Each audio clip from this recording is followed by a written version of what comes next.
A Karen accused me of faking my rare medical condition and dumped my medicine in the trash, thinking that it was candy, causing me to pass out in class. But karma caught up to her when the school took action. Here's what happened. I'm a 15-year-old black male living in America, and I suffer from a rare condition called dysautonomia. It's a disorder of the autonomic nervous system, which controls involuntary functions like heart rate, blood pressure, and digestion. It's a real pain in the ass, and I gotta deal with dizziness, fainting, and nausea all the time. The docs have me on some medication that helps, but it's not like I'm living the high life, you know? Anyway, I'm sitting in math class, minding my business, when I start feeling that all too familiar sensation of dizziness. My vision starts to blur, and I can tell I'm about to pass out. I've got this little baggie of pills in my backpack that I have to take when this happens. They ain't candy, they're prescription meds, but they do look a little like Skittles. Now let me tell you about my math teacher, Karen. She's the kind of teacher who thinks she knows everything about everyone. She's always in your business and never listens when you try to explain something. So I'm sitting there, trying to get my medicine out without causing a scene. I don't want to be that kid who passes out in the middle of class, but I also don't want to get on Karen's bad side.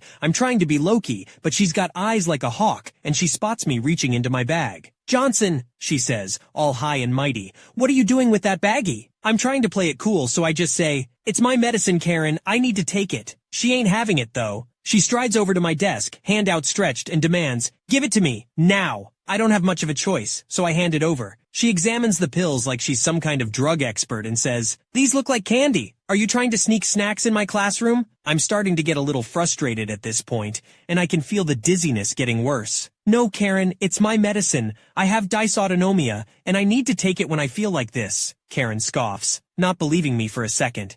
What? That doesn't sound like a real condition. You're just trying to get out of doing your work." At this point, I'm desperate. "Please, Karen, I'm serious. I need to take my medicine. Can you call the nurse if you don't believe me?" "No," she says, and she starts to walk back to her desk. "I'm not going to let you disrupt my class any further. If you're not going to take your education seriously, maybe you shouldn't be here." I can't believe what I'm hearing. I'm about to pass out, and this woman is accusing me of not taking my education seriously. I try one more time to reason with her. "Karen, please, I don't want to pass out in your class. Just let me take my medicine." She stops in her tracks, turns to face me and says, "Well, maybe you should have thought of that before you brought candy to my class." Then, right in front of the whole class, she opens the baggie and dumps my medicine into the trash can. I can't believe what I'm seeing. My heart is pounding and the dizziness is getting worse by the second. The room starts to spin, and I can tell I'm not going to make it much longer. I stand up and try to steady myself on the desk, but it's no use. My legs give out, and I crumple to the floor. The last thing I hear before everything goes black is Karen's voice, sounding far away and distorted. "Stop faking it, Johnson. This is unacceptable behavior." When I finally come to, I'm lying on the cold tile floor, my face pressed against it. The nurse is kneeling beside me, and I can see the concern in her eyes. She tells me that one of my classmates had run to get her after I'd passed out. She's got another dose of my medicine with her, and she quickly helps me take it. As I'm recovering, the principal comes into the room. He's been filled in on the situation, and he's not happy. He pulls Karen aside and starts talking to her in hushed tones. I can't hear everything they're saying, but I catch bits and pieces. I hear him say,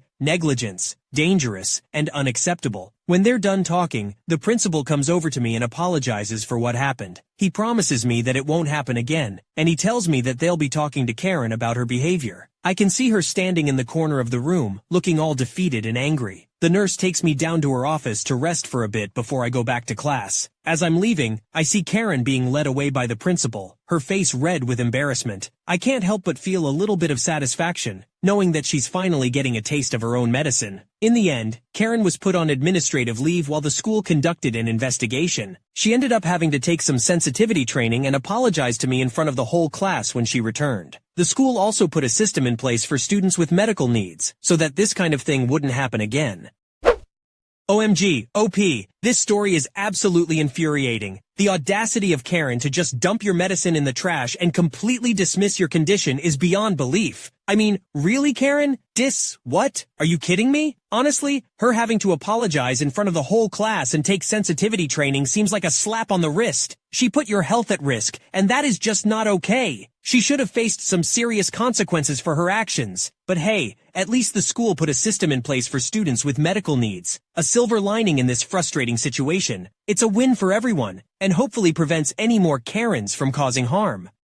Karen accuses me of luring her kid to my car, then is upset I didn't offer him snacks. So it's the first week of school, and my nephew Andy and his friend Falcon are attending the same school again. This, however, is a new school for them. Both my sister-in-law and my neighbor Sissy, Falcon's mother, have me on their emergency contact, and given that I have active role in both the boys' life, I was asked to come in and walk the halls, do the meet and greet, and fill out some information. I've been given this little yellow card for when they get off the bus. As Clarissa and Sissy are both at work, the boys and little Beth will be chilling at my house for after school. I have a card for Beth as well. All things are good and everyone is happy. Later I'm waiting at the bus stop in my 2000 Civic, which is immediately a ricer. I've a kit on it that kinda makes it look like a Skyline. I'm driving it a lot right now because I've agreed to give it up to my niece for her 16th, and I want more time with my fist car after putting almost 10 years of work into it. Things start when I hear a lady, we'll call her Karen, not because she's a Karen, but because I know that's her name, talking crap about my car. She's over there standing outside her Ford Focus looking like the mean rat she always is. I know Karen well enough. Her son, who I will call Dennis like the menace, was once Falcon's friend, and would be at my house with Andy and Falcon and their other friend Puck. He looks like the character from Gargoyles when I was little. Little boy with long platinum blonde hair and 11 features. He likes the nickname, his parents get the joke, but he is a timid, effeminate little boy. So, a little backstory on why I'm bringing this up. Puck, Dennis, Andy, and Falcon were over my house a lot. Puck would come by all the time to get Otter Pops or fruit snacks or muffins randomly, even when Andy wasn't around. He's a good kid. They would play with him all the time. Then one day, he stopped coming over when Andy and Falcon was over, but would still stop by randomly. So I had noticed Dennis being a brat to Puck, and I had a couple of times stopped Andy and Falcon from being mean or saying mean things to the kid. They never mistreated this kid before Dennis started hanging out with them. Turns out Karen, Dennis' mom, is like hardcore this Westboro Baptist-style Christian, and thinks little Puck is gay and didn't want Dennis hanging around him. She even came to my house and talked to me saying she didn't want Puck there when Dennis was there, which I kindly told her to go Puck herself. You don't dictate what happens in my home. She hit me up with the "you're not even the kid's father" kind of crap. Falcon's dad was still alive at this point, so I asked him to go tell her to go Puck herself. Sissy don't like her no way. Well, I came to find out from Puck's mother that Dennis had told Puck he couldn't play with them at my house anymore, and Dennis had beat up Puck. I went to talk to Dennis about this later when he was at my house, and he said his mom told him it was okay cause Puck was a gay and he was going to hell. These kids are not even 11 yet. So I went to talk to Karen, who was a real cow about it, like terrible, and I ended up saying that Dennis couldn't come back to my house. Also, I talked to Falcon and Andy about what Dennis did, has been saying, and talked to their parents. End result, neither Clarissa or Sissy wanted their kids to be around Dennis. Sissy didn't like Dennis cause of all the trouble he caused in her house. This was just the final straw. So, fast forward. Karen is giving me the stink eye and I'm just ignoring her. The bus comes, Andy and Falcon get off, they come to the car. All the kids are fascinated by my car, and I hardly let the kids ride in it instead of my truck because, well, I worked all summer long back in 2006 to get those fancy seats and stuff. I usually don't even like to have little kids in it, but I'm cruising and we gonna go to Rita's today. Italian Ice. A bunch of the neighborhood kids come up and they're talking and asking about the car. I'm letting them see the inside, though I'm wiping hands and whatever. I got a little thing on the front like Knight Rider. Yes, I'm a nerd, but it's cool. Buses come,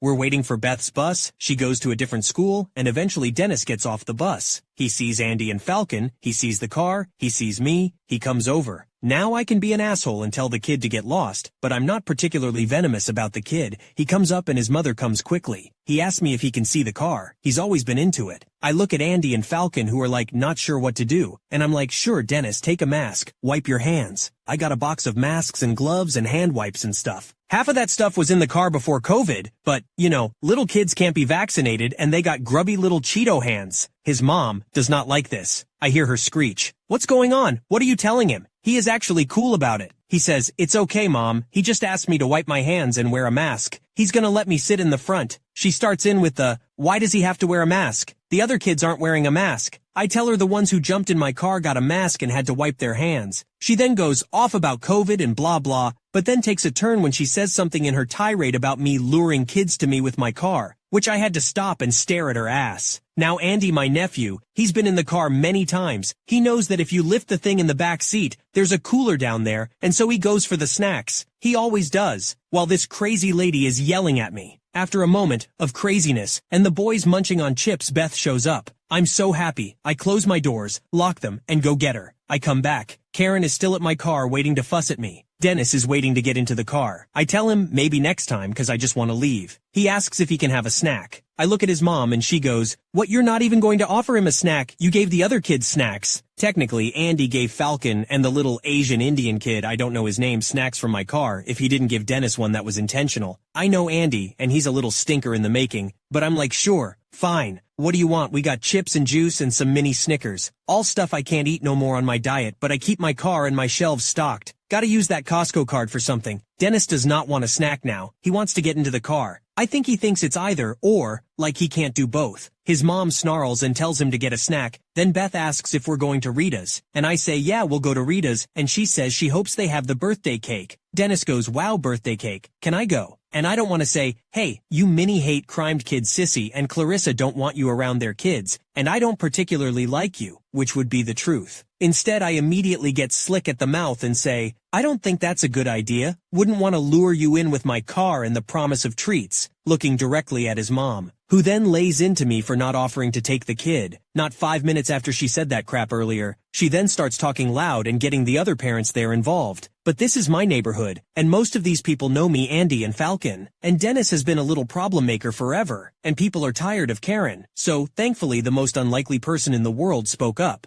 The old Asian lady who is so sweet, I didn't think she spoke English, or spoke it well, but she told her to shut up and take her badass kid home, and I heard that clear enough. Folks was laughing, she scowled at me, and I told Dennis he can sit in the front seat before he left if his mom agreed. Of course she didn't, called me an asshole and drug her kid off. After that we went to Rita's and all was good, but I heard the kids talking about Dennis's crazy mom the whole time. I tried to stir the conversation away, talking about the first day of school and all that, but nope, they wanted to talk about Dennis and his crazy mom. Oh my gosh, OP, you've really dealt with one heck of a Karen here. First, she's accusing you of luring kids to your car, and then she gets mad that you didn't offer her son a snack? I mean, make up your mind, Karen. And can we just talk about how amazing that old Asian lady was for standing up to Karen? You go, Grandma. Honestly, it's just a shame that Dennis has to deal with such a toxic environment at home. You're clearly a great influence for Andy, Falcon, and the other kids in your neighborhood. Keep up the good work, and don't let that Karen bring you down.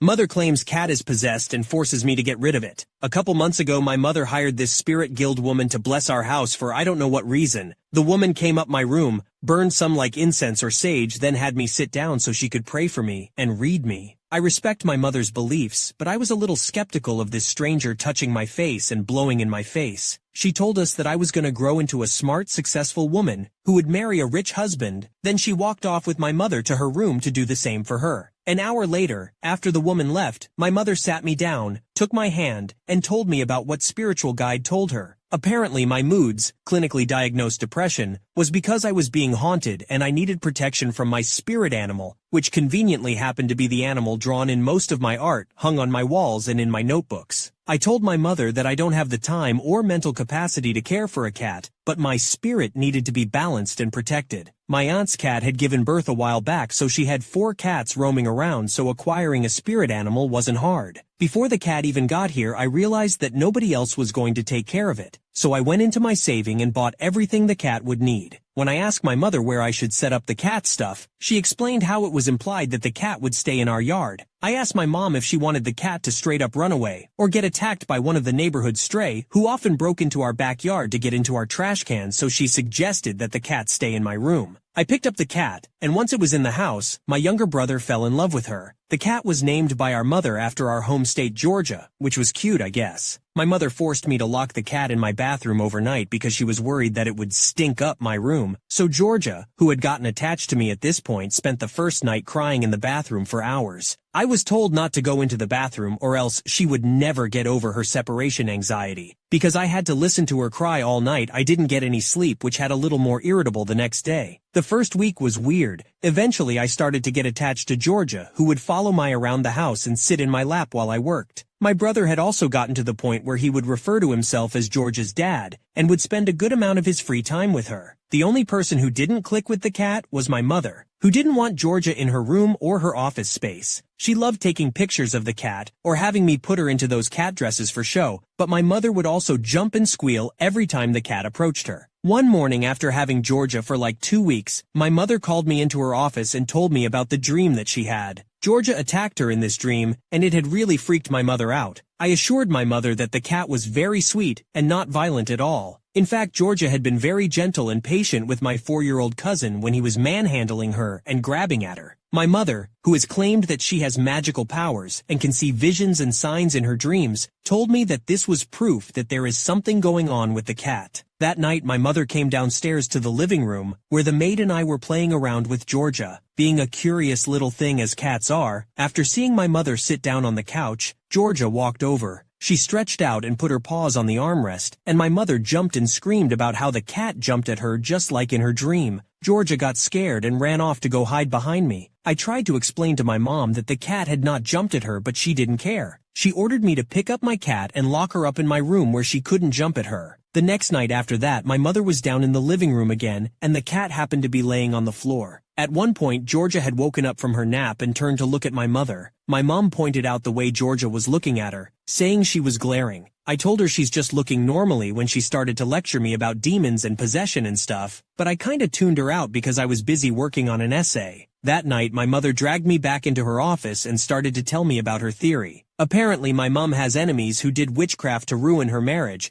and they have now processed the cat to watch us through Georgia's eyes. I don't even remember how most of the conversation went after that, because I was just in a different headspace after that sentence. After that discussion, Georgia was banned from being in my mother's vicinity, or really anywhere but my room, which really upset Georgia because I had to leave my room for stuff, and she would be all alone. And when I left her alone, she would start crying for me to come back, which my mother could hear from her office. My mother started threatening to get rid of the cat, but at this point I had gotten into a schedule and gotten attached to Georgia. Christmas was just around the corner at the time, so my brother was excited to celebrate Georgia's first Christmas. My mother was a little more lenient that day when we were putting up decorations, so she let the cat out to walk around the living room. At one point my mom took out the light green ring things for the door, and Georgia got really stiff looking at it. As soon as my mother noticed that she was afraid, she chased the poor baby around the room with it cackling like a Disney villain. Eventually, Georgia ran up back to my room where she hid under my bed until my mother allowed me to go upstairs to comfort the cat. When I came back, my mother informed me that she wanted me to put the cat and her stuff in the yard. She felt that her enemies were starting to gather information on me in my room to hurt her, so the cat needed to be taken out. I didn't want to argue with my mom, so the next day, I bought one of those doghouse cage things and started setting up the yard. I was coming back into the house when my mother came down the stairs and saw me with some of the stuff for the cat and asked what I'm doing. In a normal tone, I just let her know I'm getting ready to set the cat outside, and she went ballistic saying I was giving her attitude. Before I could even respond, she just started yelling at me, and I stood there for a minute until she finished before asking her, "You wanted me to put the cat in the yard, so I was taking the steps to do so. You asked me what I was doing, and I explained to you that I was complying with what you wanted and putting the cat outside. Now you're telling me that I have an attitude, and I just want to know, what did I do wrong?" She glared at me for a solid 20 seconds before looking me over and completely changing the topic, telling me what I was wearing wasn't right. I never thought I would get shamed for wearing pajamas in my own home. It's important to note that she was also in her pajamas. I was just too tired to argue at this blatant gaslight and just nodded my head before going upstairs, showering and changing clothes. After I had everything set up, my mother ordered me to move all of the cat stuff to my balcony because she didn't want my cat to be able to see her through her office window, which was facing the yard. Just when that was done, she just told me that it was over and that she's getting rid of the cat. She intended to send Georgia away somewhere instead of giving her back to my aunt because she was afraid that her enemies would start spying on my aunt to get to her. I was upset and my brother was crushed, so we tried to argue a bit for the cat, and she said that if we could keep her on the balcony and out of her space, then we could keep Georgia. I complied with everything that she wanted, did whatever she asked of me. 3 days later, out of nowhere, after telling us 2 days earlier that we could keep our cat, she came into my room and told me to pack her up. I asked her what she meant, and she just starts smiling and giggling in my face as she told me that she had given away my cat. After getting Georgia in her carrier, I got into the car with her before we went off to some random neighborhood. Once we got to this building, a man came up and he had me take Georgia out of her carrier before taking her away from me. I'll never forget the look in her eyes as the man started to walk away. She looked so confused and hurt. I cried all the way home, then went straight into my room, shut my door and stayed in there until my brother came home because I wanted to be the one to tell him, knowing how my mother would be. He did not take it too well obviously, but my mother's reaction was worse. She walked by his room and saw him crying and laughed at him. The next day my mother came into my room while I was in one of my classes doing whatever work I was doing. She gave me this sickly sweet smile, then walked up to me and gave me a hug, which is weird because she doesn't initiate affection unless it's to emphasize a point or manipulate me. I didn't hug her back or really say anything until she walked back over to my door and said, "Don't be mad at me. Are you mad at me?" I told her I don't know. Then she started telling me not to be depressed, and that it was just a stupid cat, and that we'll get a dog to replace her. When that didn't make me smile and go back worshipping her, she went super cold. I didn't really want to be in my house anymore, so I asked her if I could spend the night at my best friend's that weekend. She then went on a purity rant and told me that if I kept acting depressed, I couldn't keep hanging out with my best friend because she makes me depressed. I told my mother that I wasn't depressed because I have my friends, and then I was depressed because she gave away my cat. She then told me to get over it because it had already been 2 days. Then she told me to shut the hell up when I told her it hadn't even been 24 hours yet and grounded me. Her birthday came around after that, so she couldn't be bothered with this subject. Georgia hasn't come up since then. She just pretends like it never happened, as she usually does whenever she destroys something that I love. All that I know is that Georgia is living with some Italian family on the other side of our city, supposedly happier now.